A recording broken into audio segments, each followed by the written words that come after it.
podcast listeners, if you hear my voice right now, I need you to do something for me. I want you to take out your phone or on your computer, go to Apple Podcasts, search for Ask Your Oldhead podcast. You'll see my logo, my little picture, my little image there. Find the show. Please rate and write a review. It's a small thing, but it helps others find this work and find what I'm doing here. And it really, really matters, as small as that may seem. So if you could please do that before we get into the show, I would much appreciate it. Thank you for listening. Let's get into it. Peace. Peace. I'm Majestic. My brother, Justice Rajee. Yeah. So as we record this, we are at the close of the decisions of the current sitting Supreme Court of the United States for the 2023 season, I suppose. I think that's how they call it. And as expected, and maybe this is the entry point into even our discussion of this, but they effectively saved the best for last to effectively end at least race conscious decision making in college admissions. But before I don't want to just fixate on that because all of the why does everything have to be about race people? We're going to get their blood pressure up, and I want to wait a couple minutes in before I get those people blood pressure up, because y'all got it coming. But generally, as I say, on some issues where you would think that they would just go, well, we all are sort of like because we have a super conservative majority, so we're just going to go with the most super conservative expected outcome, regardless of the facts on all of these cases. But and I don't know if they, I don't know if they in their process in any way are conscious of their other decisions that they're making. I would think that they are, because at least someone obviously makes a schedule that they release these on. Right. But in any event, so a lot of things of national import were decided on. I mean, we're going to come back to the affirmative action, but I think at least in a potential win for voting and electoral representation, Louisiana maps have to be redrawn. They did, at least rule against the very, I think, fantastically silly idea that state legislatures do not have to respect the rule of their own state courts or any other courts, any other courts. Like the originalism, like the state legislatures are the full, the kind of like fulcrum of all decision making, which could only be the product of people who are like, I am so determined to do something wrong that I'm going to find any way to make it right. That's right up there with the sheriffs don't have to adhere to anybody's authority. They're the supreme champion of the county. Real frontier justice type. What are we? Who are you people? So, but I think let me just say this. I think there's a thing there. Mm-hmm. They are people who are really interested in power. Mm-hmm.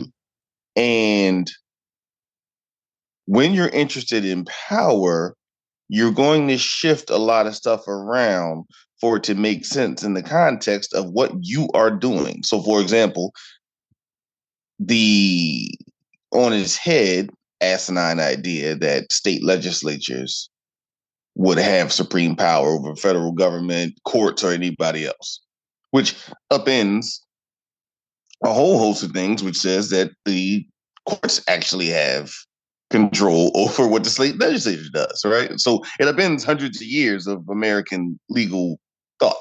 Mm-hmm.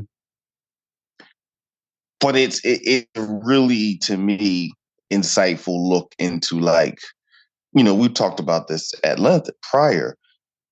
There were folks who decided, there's some stuff we can't control. So we can control. We're going to control the courts. Mm-hmm.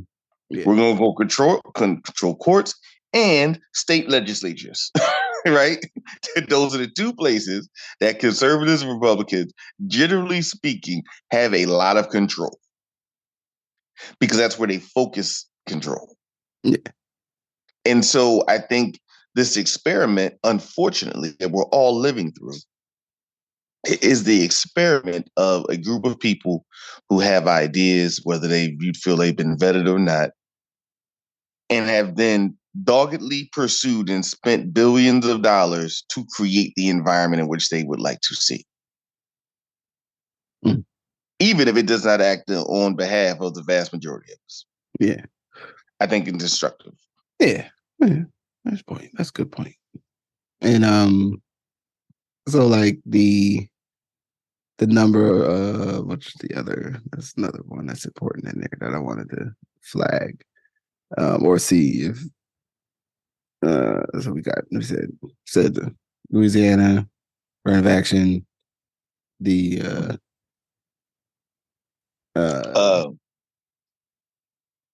well, you have Louisiana affirmative actions. We have the religious accommodations, the postal worker.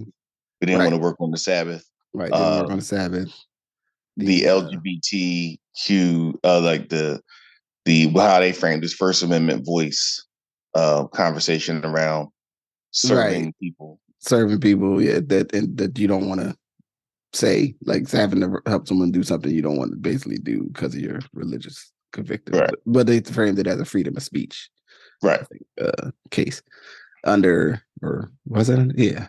And then or like the state couldn't compel you to do.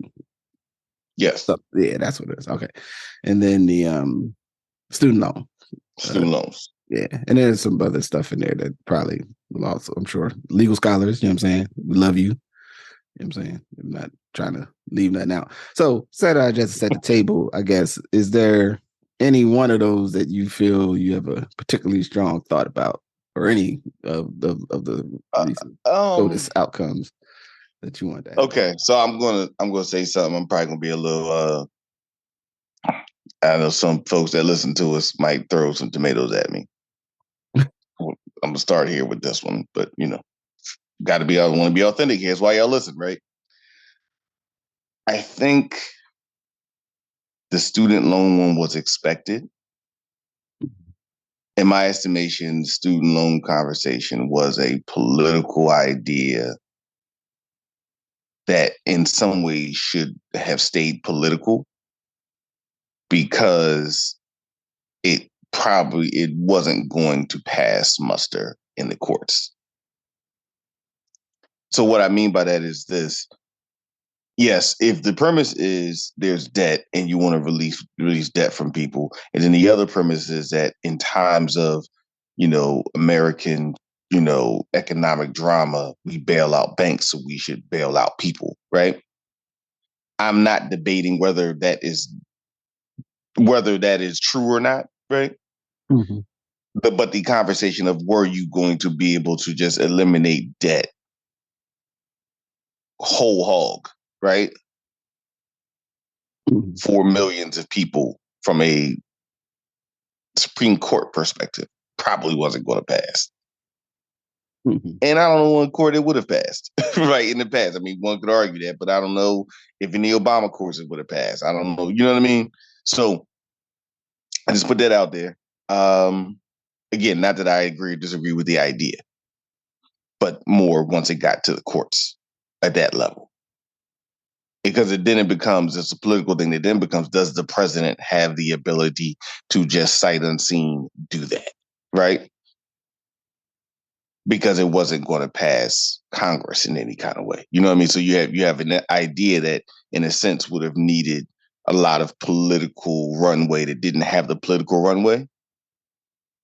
So it went to more of a, executive function, but executive function was questioned by people who didn't want that to happen because they wanted you to pay them, even though you're paying mostly fees and not actually principal, right? So anyway.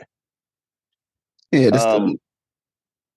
that's the thought on the student loan one. Yeah. It's like it gets into, to me, the where I thought that too was also going to get overturn, and not really like they're not almost really because like the people who are overturning who are suing are really suing on.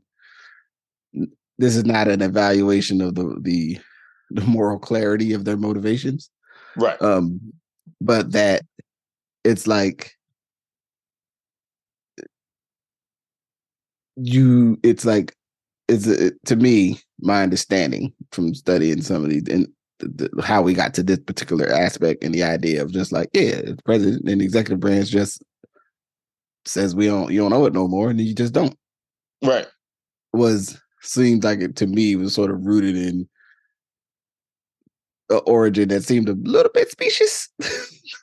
Kind of like, like I understand. I mean, first of all, one love to my man Joe Biden, who made sure that the student loan for public service program worked the way it was supposed to when I agreed to work in public service, and therefore be able to get some of my loans forgiven, and was appropriately rewarded finally after paying, after I paid a significant amount of money.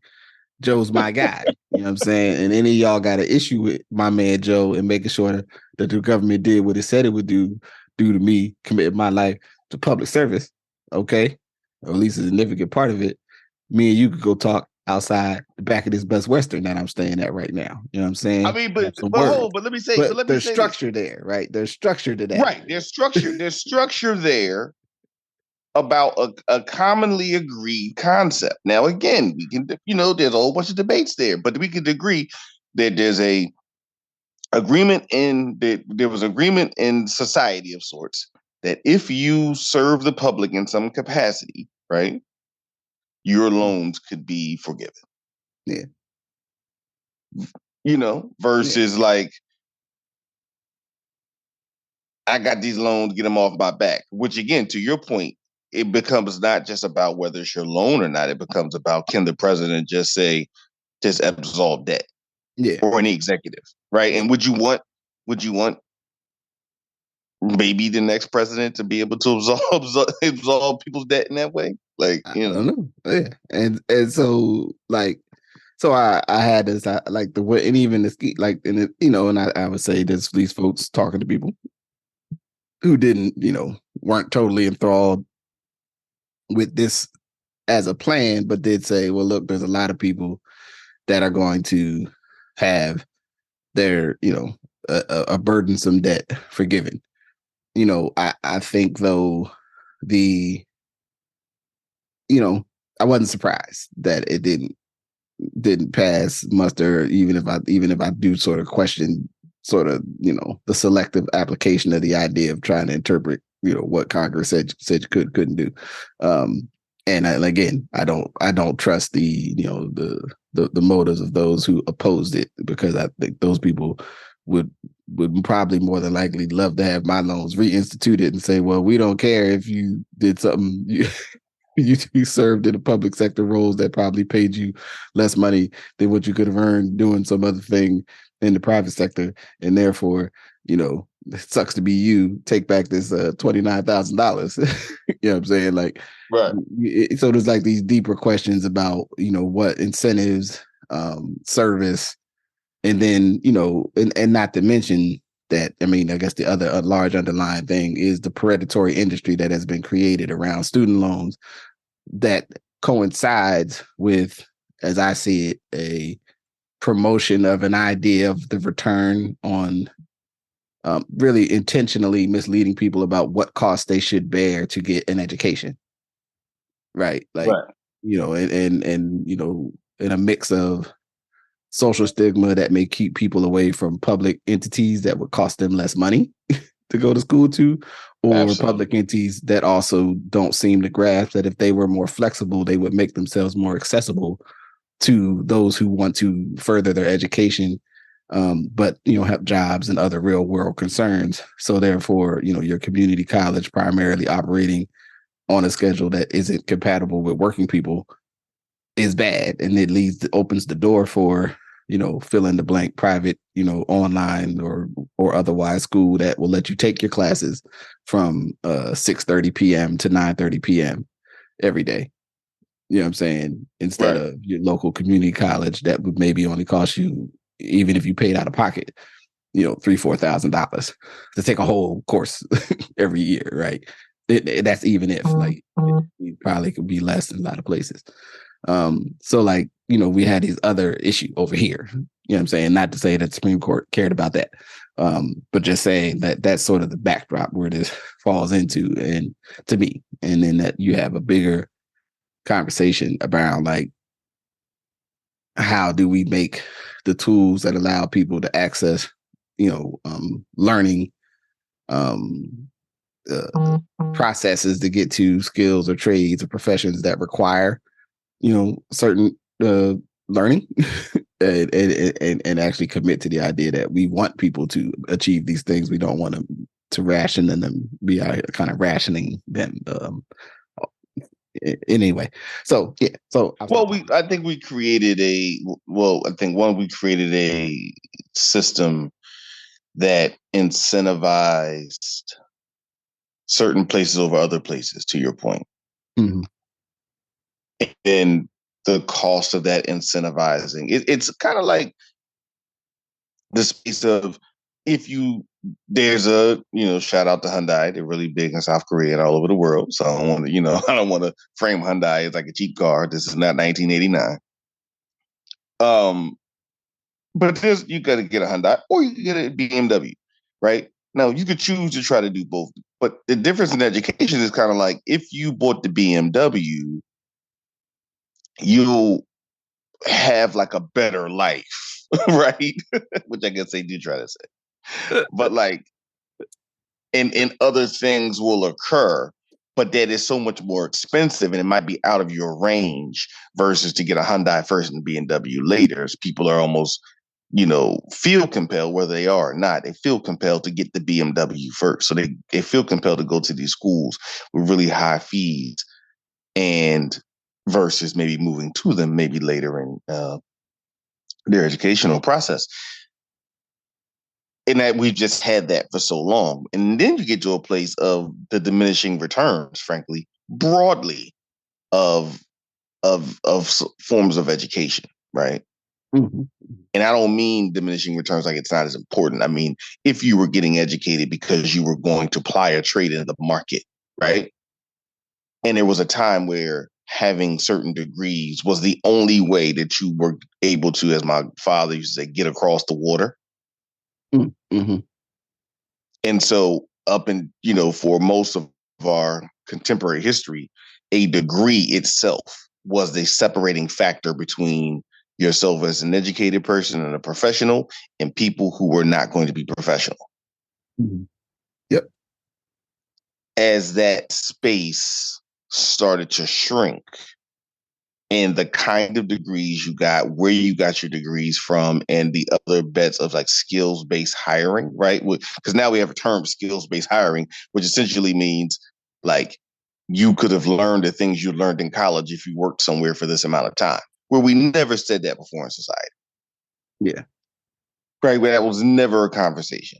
So my point is basically the diminishing returns of you getting degrees with high fees and very expensive has now created another challenge in our broader system.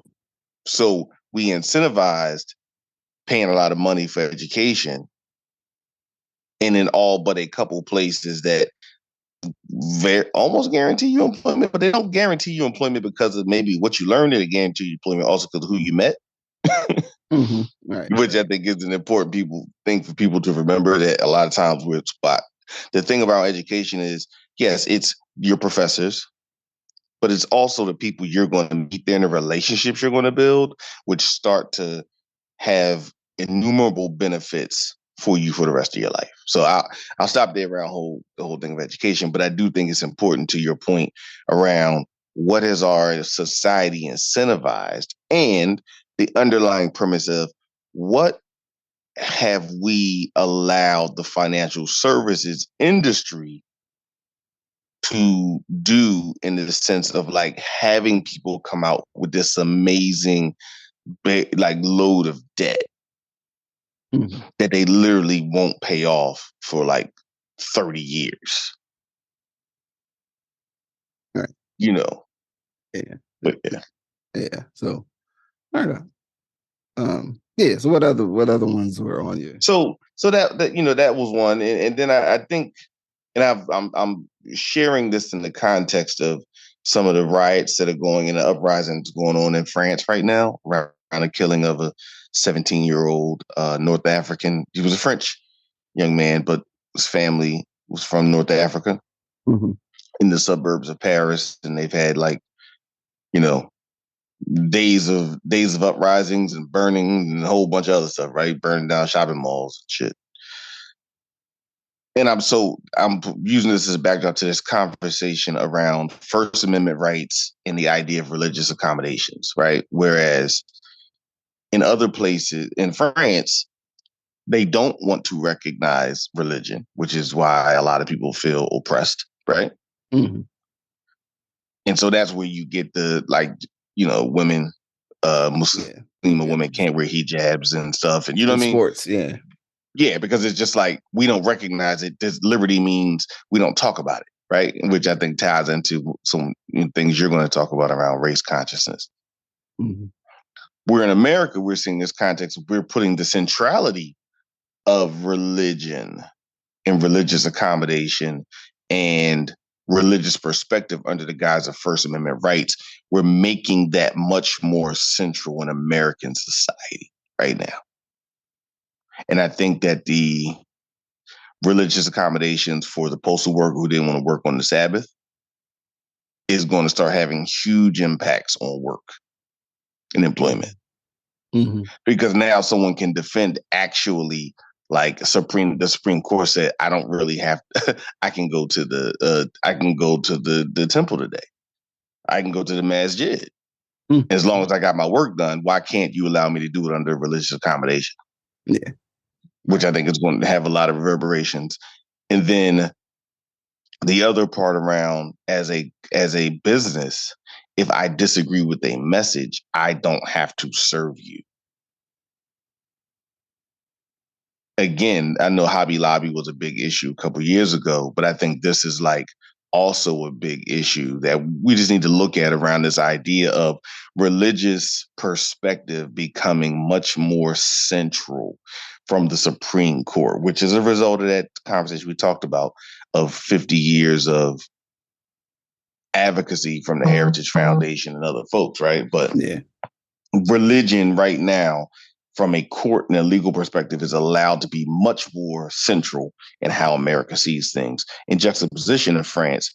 But in some ways, it's like this, you know, kind of 180. But I do think we should be much more thoughtful around what that's going to look like in our society going forward. Yeah. I mean, I think it's important to footnote, to at least from my reading on in the past in France, is you know, there's a sense that they say that folks who still want to, like, wear their hijab and other things that are expressions of their, you know, that balance of religion and culture, is not they're not trying to fully join the French operation when they do that, right? And so we have here this piece, which and again, I'll say, because and it's how I feel, it's how I see it. Some of these people, I question, you know, the moral clarity of their intentions. But the idea that, like, I don't want to, my understanding, I don't want to be, you know, one, I can understand. I think the one on accommodations, like, generally for stuff like, you know, like you do your spiritual, you know, services, or your Sabbath, or, you know, when you commune, you know, within the practice of your value system, that being something that your employer should respect, I think that's a pretty reasonable deal. You know what I'm saying? Right. And I read, I think there was I don't want to be out here misquoting the legal scholarship, but, like, the changing of the language of a previous rule, that basically it was like, if it had a minimal impact on the employer, then they should do it. Which then, like, kind of opened the door that, like, well, every employer is going to say, well, that nothing has a minimal impact. Everything has a major impact. Therefore, your ass is working through Friday prayers. Like, right. You know what I'm saying? Like, we are not going to stop the factory, you know what I mean, for 3 hours on Friday, so y'all could go, you know what I mean, if I have a plurality of Muslim staff and say, look, we're gonna shut down so folks, brothers, sisters, whomever can go to Juma, then they're gonna come back and we're gonna go back to work, or whatever the case may be, or we're not gonna work on Saturdays, we're not gonna work on Sundays, or I'm sure there's some other religious traditions that have other guidelines, that at a different time in American society, businesses did make adjustments to adapt to the populace of their worker base, because it was like, well, you could try to make them come in here, but they ain't coming.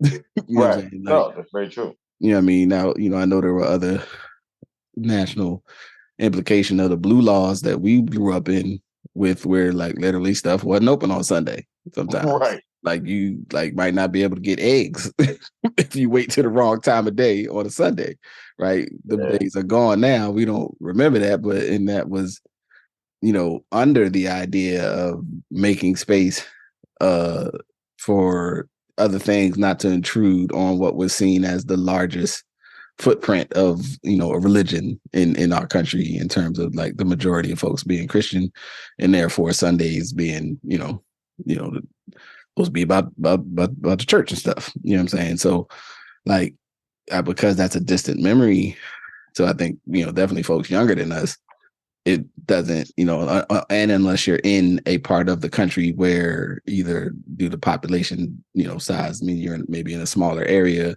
where it's shut down on Sunday for the most part. Like it might be a little bit, but I remember even just recently, a couple of years ago, driving back up from California with family, and I think just by the coincidence of our timing, I think it was like Easter weekend. I think it was Easter Sunday, and we stopped in Redding, California, just get gas, try to get something to eat, and like mad stuff was closed. Right. People like, it's Easter, we closed. You know what I mean? And if you hadn't been in an area that was just, then like nobody told anyone, there wasn't like a government decree. Right. Nobody just opened. Everybody in balance said, yo, we ain't open. So say the other interesting aspect of that, though, is sort of the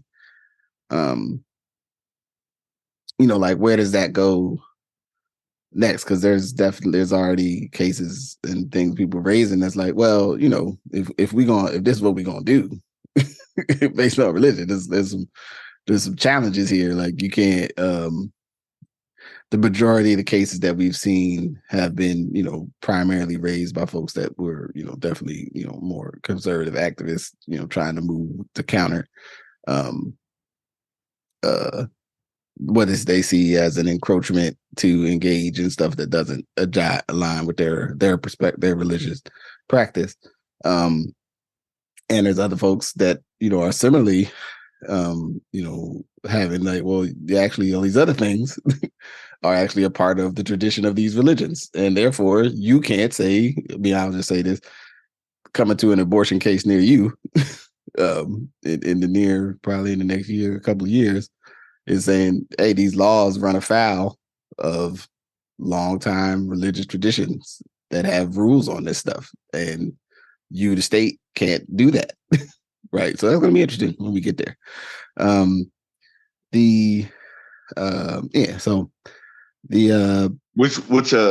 mean, I know we kind of led into a little earlier. You kind of already let people know, what was coming their way. But let's talk a little bit about this affirmative action case. All right. And your take. I'm out here holding back, huh? All right, here we go. All right. First thing I'm going to say is, to me, one, we should all just say it out loud that there's been no structural change, no real change in the underlying facts that inform this case. The only thing that has changed is from the last affirmative action case of some kind, the Texas one, I can't remember the exact last one. The only thing that has changed is the justices on the court and how they see the world. But the essential idea of us saying that race is the only odious factor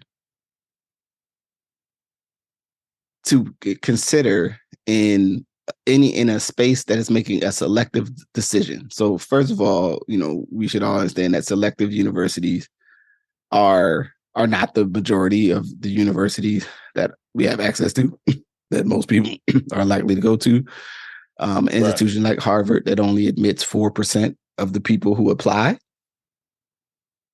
And so the idea that race, so social class, legacy, sports and other things, grades, and even this construct of merit that some people, and I ain't saying the idea of merit just in the broad idea that, like, you have earned something, I suppose, based on your work or evidence of your ability or whatever, is totally like not a real thing. I think some people are way over.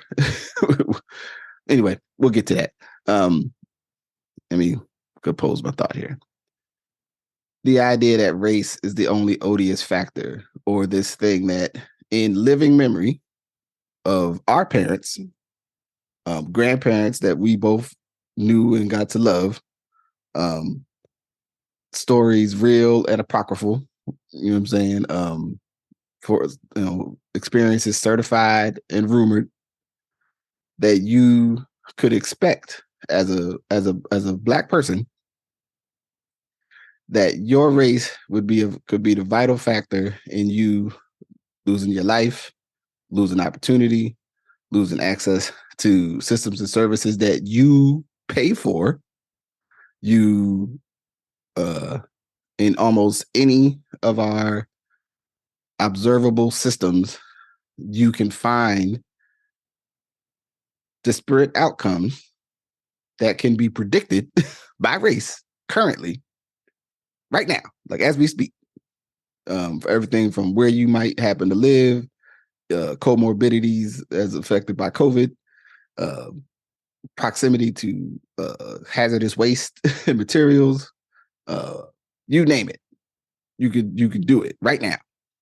So in that context, and in a society that, again, they're going back to that living memory, where the last, I guess, official lynching on the records, 1959. Depending on how you want to, when those clan members chained that man to the back of a car in the 80s and killed him, if you want to count that. I don't know, wherever the footmark, whereas a Black person, you could think, well, if I go over to that street, someone may hurt me.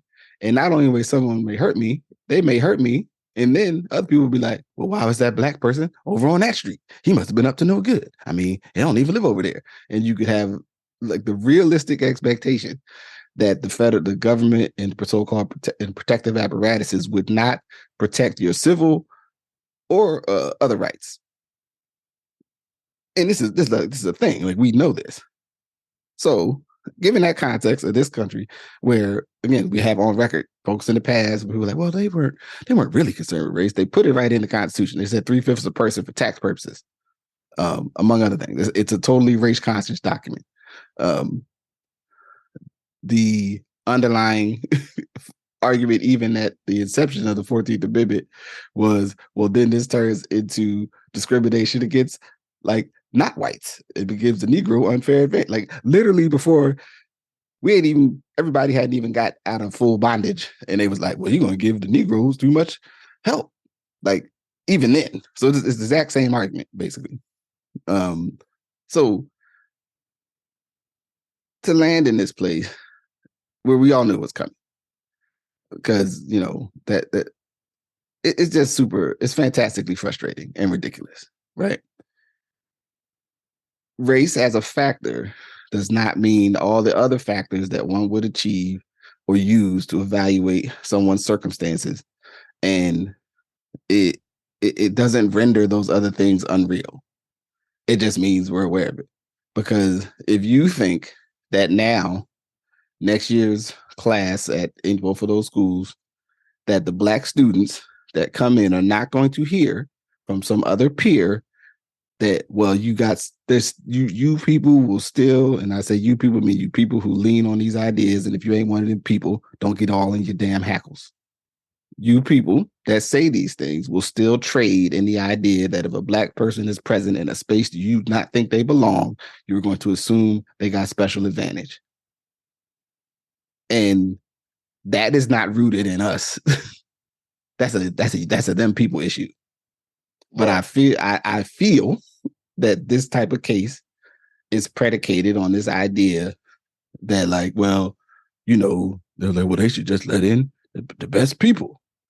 Well, I mean, I guess, but I've met some folks from some of these institutions, and you know, I ain't saying they're not, you know, smart or whatever, but some of them ain't the best people. They ain't the best humans. They like I've met people all walks of life, and sometimes I'll be like, oh wow, they let you up in there.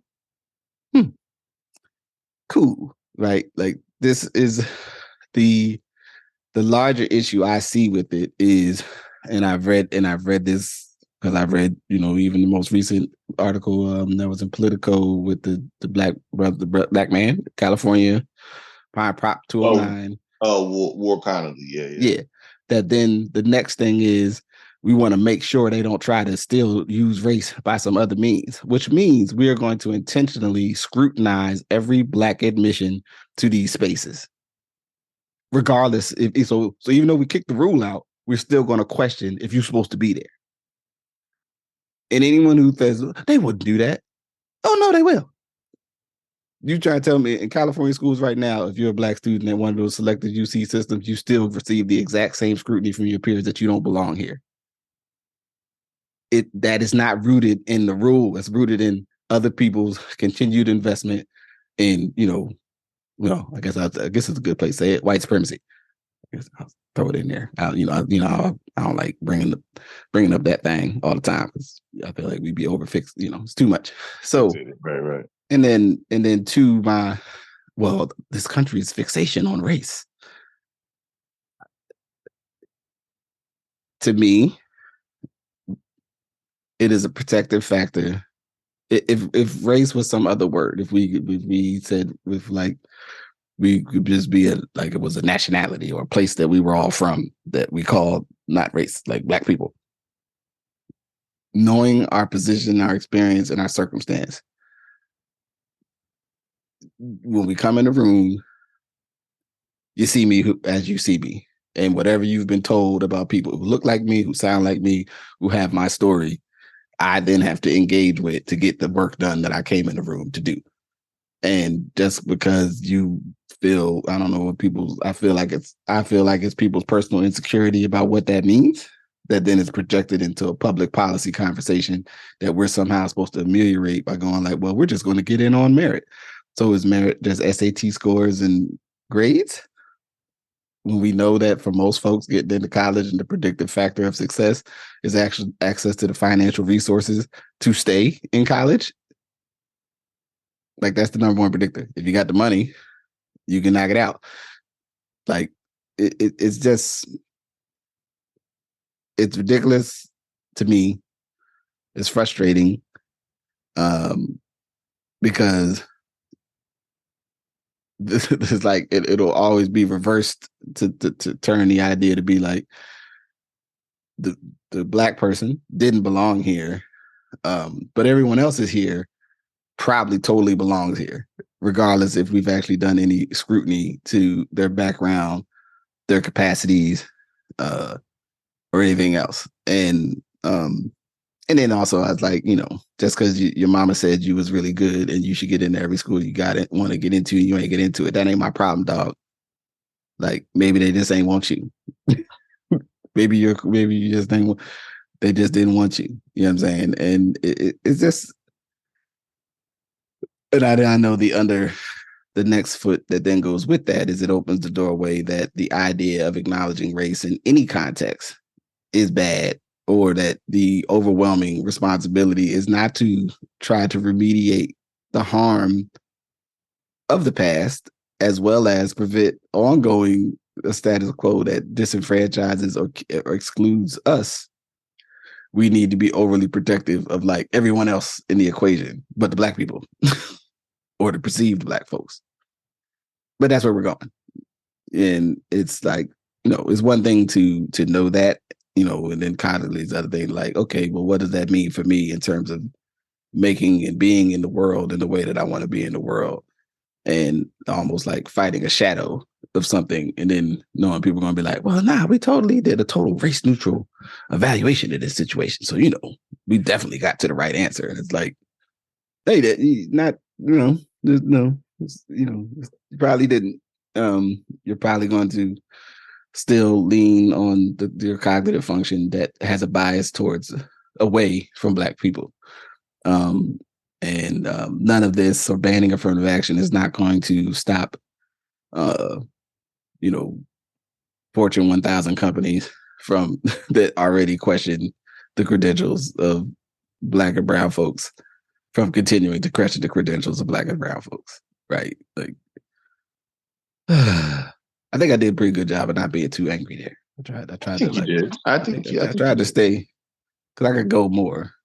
I think you did. I mean, so one, and this is specifically about the case, the idea that race is not a marker, but legacy is still allowed to be a marker, for example. Mm-hmm. Because if you said, okay, race shouldn't be a marker because you feel like, this to be real, somebody white or a particular group of Asian students felt like they were not allowed access.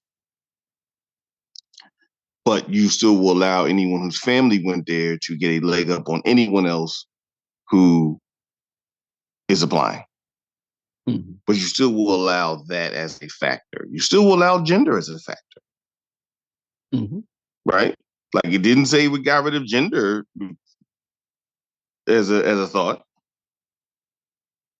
It's just saying we got rid of race alone. So to your point, the fact that we only used one factor out of all the rest of them. Now, thoughtful places will start to use a weighted index, right? Thoughtful folks will use a process by which, they will take multiple things into consideration, and willfully they will continue to be as diverse as they have been, and if not more so. Places who didn't want to do it, this is their reason not to do it. And you'll be able to clearly see who wanted to do it, who didn't want to do it, by what schools get a lot whiter. Mm-hmm. Mm-hmm. Whiter in particular, because I don't even think you're going to see a huge boost even in the UC, the California decision from the 90s. You saw a small bump of Asian populations, but a huge white rise. Yeah, and a multiple percentage point of Black and Latino students no longer getting into those schools.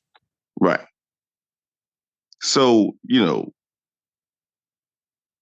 that's what you see. So I think it'll be really clear what you see. But yeah, the fact that like legacy still allowed, which is that some reason in a place where we had conferred benefit to particular populations and harmed others from doing it, that they get to continue to come and get weighted because this. Now, also the premise is, here's the thing. If you're getting into the selective schools like this, and you got extra weighted because you were Black, they're still saying that you were one of 4% of people in the country, right, that qualified, right, or in that class that qualified. Because here's the thing: if a person plays sports, no matter what their race, they can still get in with lower grades anyway.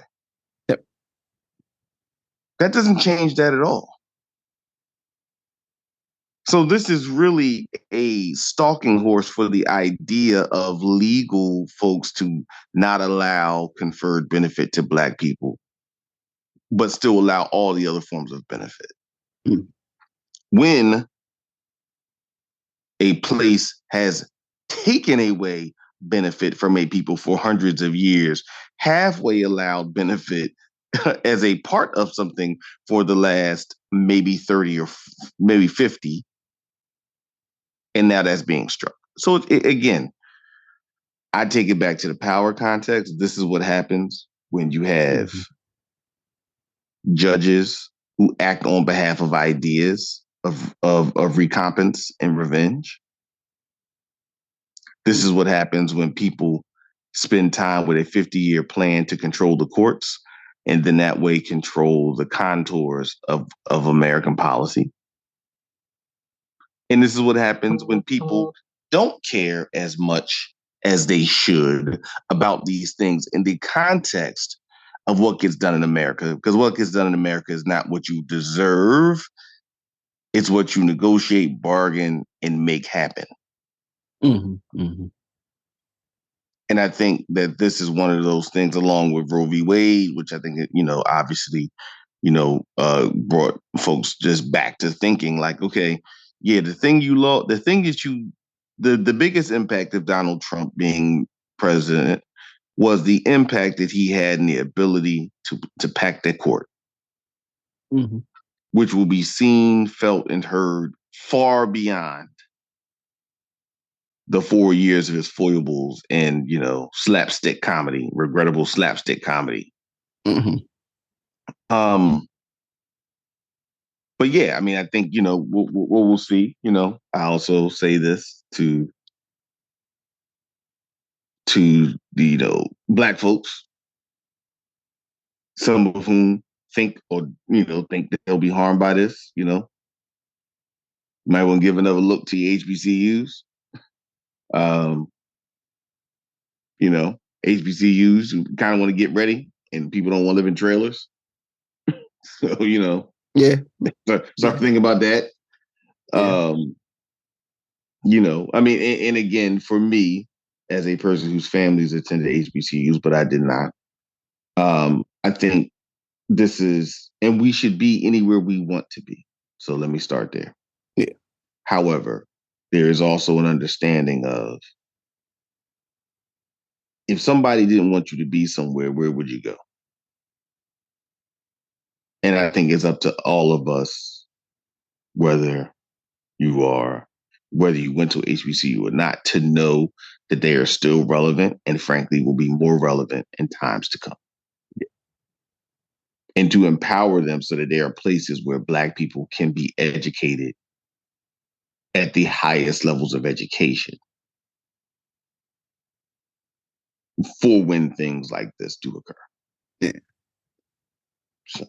Yeah. The only thing I'll say on it is it just because it as it pertains to education is also to remember for those that go, like, if you got into fill in the blank selective university, or at least got a nudge, you got a nudge because of your racial, how you showed up race wise, you still had to go do all the work to get the degree, right? Like you don't just sign up. Like we both didn't get to Pitt that first September, and they said, here's your degree, have a great 4 years, whether you do classes or not. Right. But pertaining to those student loans, they didn't say, hey man, here's the bill. Student loans, you go get, take the classes or don't take the classes. Like, right. Like the bill got higher because I took more classes. Right. And then, later we got a master's in teaching. But like all of that, just to like, I know I just never really understand how the people, because the underlying thing to me here is also, again, like the folks who trade in the idea that there's some diminish in the outcome if you had something that gave you some level of favorability over someone else, or as opposed to someone else in your access to the opportunity. Then the other thing that I think is important, and this speaks to, I think it's a sidecar to, attending HBCUs, attending also, in some of our states are, a lot of states got great land grant state institutions. Sometimes they don't want you there as a Black or brown person, but or at least maybe the institution may want you there, but I don't know. They may be indifferent to you, but there are people there who are going to still also, again, question the idea that you belong in a university because of whatever they've been told about how the world is composed. And then you have to deal with those people while you're trying to study biochemical something or astrophysics or psychology, whatever the case may be, psychiatry. That you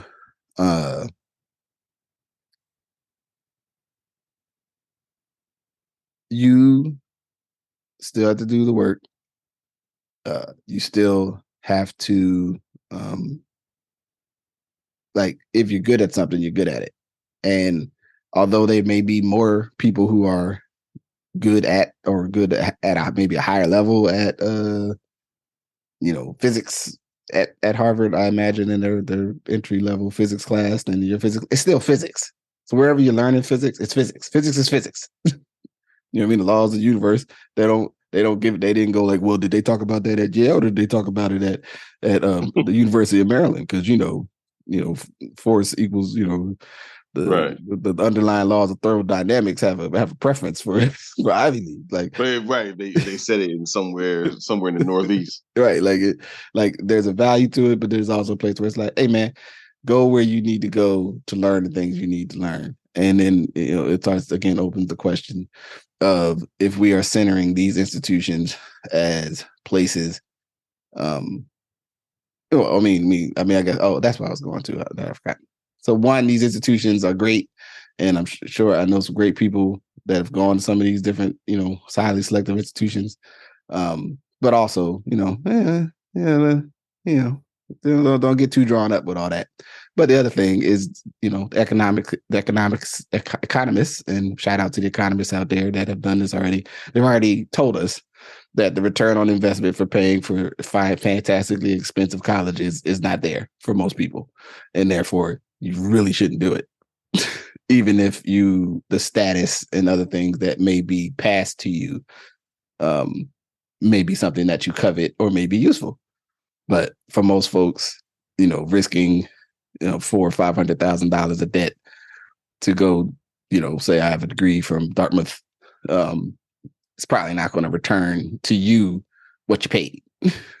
And, now that doesn't mean the world should all be based on the transactional value of a concept of value that we've created all the concepts of value, but, in this particular one, but it is something to raise that if we center these institutions that are highly selective and then assume that folks that come from these institutions should somehow be well positioned to be leaders in the apparatuses that serve people that they have no relationship with. It starts to get to be like, maybe these places shouldn't be given the esteem that they're past, or at least for us, is it a winning strategy to get the world that we want to get to? But also, they still some suckers for that, and it's some clown shoe stuff, and the nerve of maybe we could stop discriminating based on race by stopping to discriminate on race. No shit, Sherlock. Like, word. I think my grandfather could have told you that one. Too bad no one in your generation seemed to have the temerity or the intestinal fortitude to adhere to it without people raising hell for over 20, 30 years. So it's I appreciate Justice Jackson's it's been quoted a lot, like just kind of going like, just because y'all with all this, y'all gonna say it up here, act like outside people ain't still discriminating. This is a Justice paraphrase of what Justice Jackson said. Right. I'll go get the full quote at a later date for those that want to go read it. So, but I would suggest at least, it's 237 pages, so I haven't read the whole. I don't know if I'm going to read all of the what is it, the winning opinion side, just because I don't need to read however many 100 pages are going like, we totally really care about race not being a factor, except for when it comes down to when you live next to a trash dump. Then we're like, well, efficiency of government, and you could move somewhere else. You could sell your property, like, anyway. I don't know. Anything else on the Supreme Court? No, I think, I'll say that while Chief Justice Roberts voted with the conservative faction of the conservative majority, rather, of the court as we expected to, it's probably been a little less, bizarre, but maybe a little less bizarre than maybe many would have expected. Doesn't make it right. And it, again, Goes back to, you get the things that you advocate, that you organize for. And I want to put this in the context of people's outrage around this and then saying that they might not vote for Biden. Now, say what you will, people should make decisions in the voting booth how they choose to see the world, right? But it is childish to bemoan the decisions that are being made on the Supreme Court and then not vote, which is essentially then making a decision of acknowledging that someone who shares many of the ideas, if not more bizarre, that the judges share would then be president. Right. So say what you will, but don't not like this. Don't not like Roe v. Wade. Don't not like, that Biden can't get rid of your student loans and then say, but I'm not going to vote. But I'm going to sit this one out. Okay. Well, you're sitting out the situation that creates things like this for another generation. Right. Mm-hmm. That's all. Yeah. And just acknowledge that that's happening. Like, take the responsibility of the second level understanding that your activity has a broader impact on American jurisprudence. Yeah. Absolutely. So, if somebody, just one other legal footnote, still in the debate, I mean, there's part of me for a little bit on that's like, I should probably go ahead and figure out somebody to pay for me, like, to go get a law degree. But I'll just be like, I don't know if I want to be like practicing law and that's it, but I just go somewhere and I'll write real short ones. I mean, it's hard to write short legal essays if you ever did in legal writing classes. I was about to say, because you got to point short legal essays don't really because you got to point out you got to point out all the stuff you're arguing against. That's why them things end up being so long. It'd be like, this case said this and I don't agree because of these reasons. Then you got to go to so that's why it takes so damn long to write them things. But yeah, and just make the rest of my life's job being like, this is the dumbest stuff on earth. Why do we allow? Why are we arguing about this? It's like kids outside can't eat, and we out here, you in here, try to tell me that that if an institution acknowledges the thing that has been the central feature of the American project for its entire inception, if it acknowledges it, it is somehow run afoul. It's gone too far. It's like, okay, fine, it's okay, I guess. So I don't know. So therefore, yeah, so I'll stop. Something that makes us smile, because I don't want to be, leave the world over this short moment without something positive. So as an outro, a segue, a move on, a close out of our conversation today. You want to go first? Sure. So, you posed this, and I think it's important for all of us to think about, frankly, multiple times a day, but at least one time a day, what is something that's making you smile? Because our brains are structured to think about things that make us upset, right? Our brains are structured to think about things that make us think about things we don't like. So we, also have to give that kind of time and attention to think about what we do like, because, like you often share, just like, it's important to decide what you care about and what you think you want to see versus what you are trying to constantly stop seeing. Mm-hmm.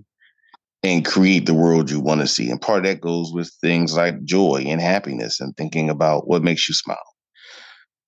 So for me, when I thought about, I'll give some context. A couple of days ago, the African American Directors Forum, which is a national organization, but that started here in Pittsburgh, which is dedicated to getting more African American board directors on for-profit firms. And that's, being very specific, because one of the things is a lot of us tend to serve on a lot of nonprofit boards, which is, truly amazing volunteer service, but you don't get paid. Nope. And one of the keys is they got all these other for-profit companies. So guess what? You do get paid. Yep. And it's also a propagation of like, okay, if you're thoughtful enough to then serve on a board where someone gives you $100,000 or $200,000 a year to serve on a board, again, think about what that means when it comes to building wealth. So I'll leave that there. So the African American Directors Forum is an organization dedicated to that. And so to that end, every year in Pittsburgh, they sponsor a jazz concert at the Manchester Craftsmen's Guild, which was, created by Bill Strickland, a brother here from the North Side who has done amazing things. We'll soon have a movie done about him. Has taken the idea of teaching young people things like horticulture and pottery and gardening and actually taking it globally. He has a center in Israel, a center in Ireland. Just amazing, amazing work. But he also has a best-in-class jazz studio and jazz performance space for jazz artists. And the other day, on the invite from the African American Directors Forum, was able to go and hear Samara Joy, the Grammy Award winning singer, and amazing show. If you get the chance to see her in person, you should do it. Like, don't what they say? Don't walk, run. Mm-hmm. If you get a chance to see her perform. One of the brothers, actually, Bill Strickland, said to me, he closed his eyes and for 10, 15 minutes, he thought Ella Fitzgerald was there. I mean, she is that good of a performer.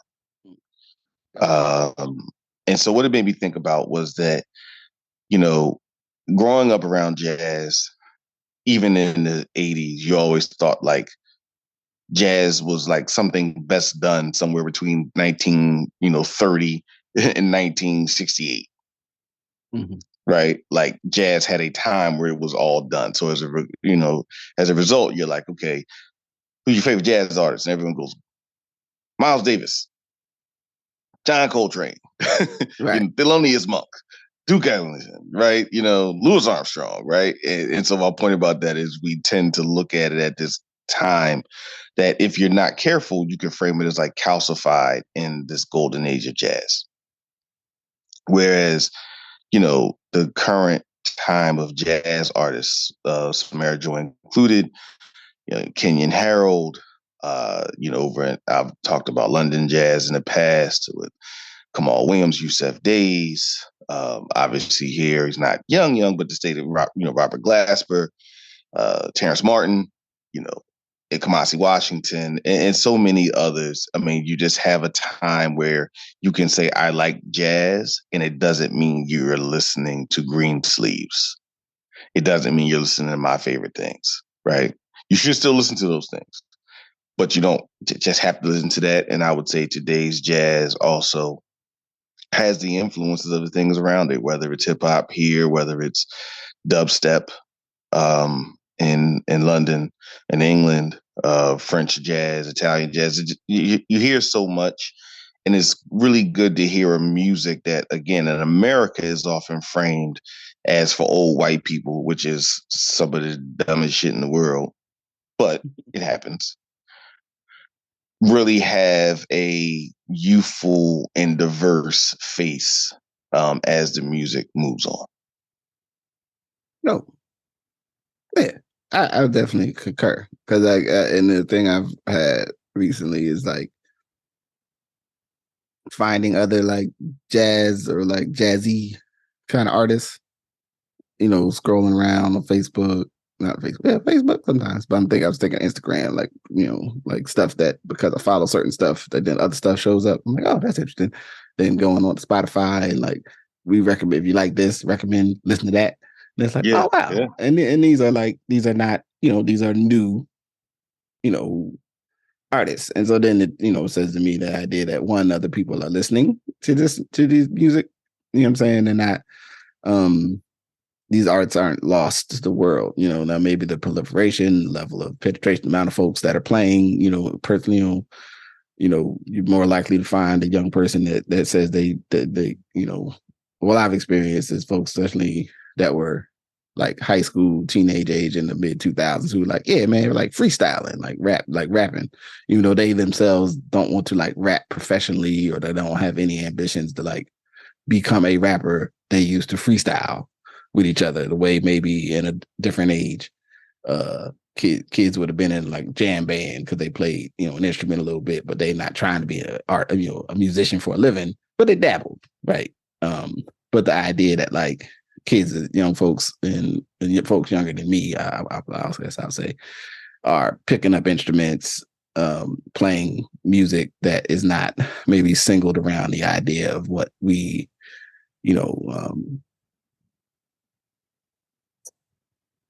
leaving that tradition behind is where I guess I'm going. And so I found it pretty dope, and I agree. My made you smile, and I was thinking about it. A couple things, but I really gonna land on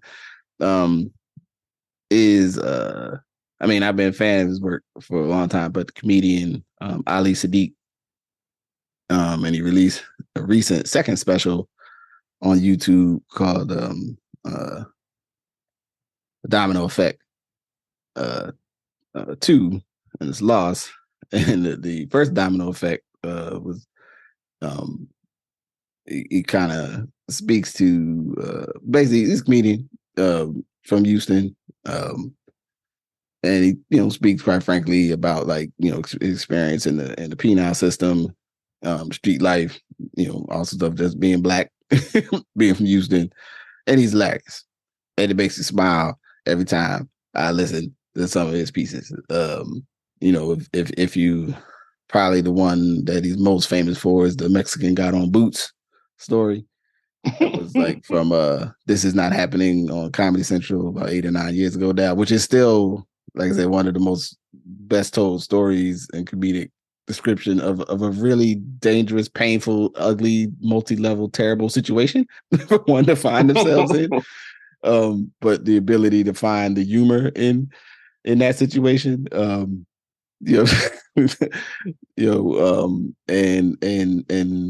within his comedy, doing a lot of the aspects as I see it of sort of traditional story based comedy, where I'm telling you these stories, but I'm also like discussing an issue of import and also something that is maybe really painful and detestable to experience, but finding the space for humor and healing within that. And then like it does, I've seen other interviews of him, he seems like the person to me that has a real sort of clear line around like who he is values wise. And I being who we are, I respect that. You know what I'm saying? Like, I have I think we have a lot of similar understanding, especially around the construct of like honor, you know what I'm saying? And like your own standards for yourself being about you and not other people. Because, we live in a world where folks get real swishy on how they treat people. Depending on who they are, right? And not like, right. This is how I get. This is my way. You know what I'm saying? Like this is how I do things. So if I don't do things that other way. And anyway, so but including and I suggest you can find both of those specials, and he has other like records. I think specials from other times, but those are in the last 2 years, and I think they're really good works. But the closing piece where he basically gets to discussing his inability to let go of a grudge, and I don't want to ruin it for those who've never seen it, but again, a facet. Although I'm not the most my outward affect these days around the grudges I have, I don't allow them to become as much as a prevalent part of how I move through the world.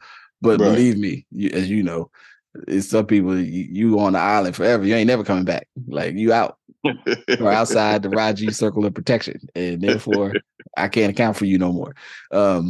Yeah. So I like comedy, and I think in terms of current comedians that are doing good work, I feel like he's one of the best, and I'm hopeful that he will continue to to flourish in what he's doing. And I look, it makes me smile. With my mom, I saw some of the clips, and I was like, "Oh, you got to watch the whole show, Mom. If you've seen clips from this show, from the Domino Effect, you got to watch the whole thing because you're missing some of the best parts." So, in any event, that makes me smile, and I suggest everybody, go find something, bring a little joy in your life. That's right. The world is, the world is rough enough. You know what I mean? And the fact of finding spaces of joy or something that people have always been able to do, even with, really tough stuff, right? Like, so it's even shit I disagree with that I get why people do it, because they're trying to find a sense of joy. Now, sometimes there's other politics around your sense of joy or how you derive your sense of joy, right? Man, let me tell you, but absolutely. But it's important to try to find it and try to find it in ways that also allow you to build a personal sense of joy, but then also how do you build collective senses of joy? Yeah. So I'm with you. Word up. All right. So with that, I say peace. Peace.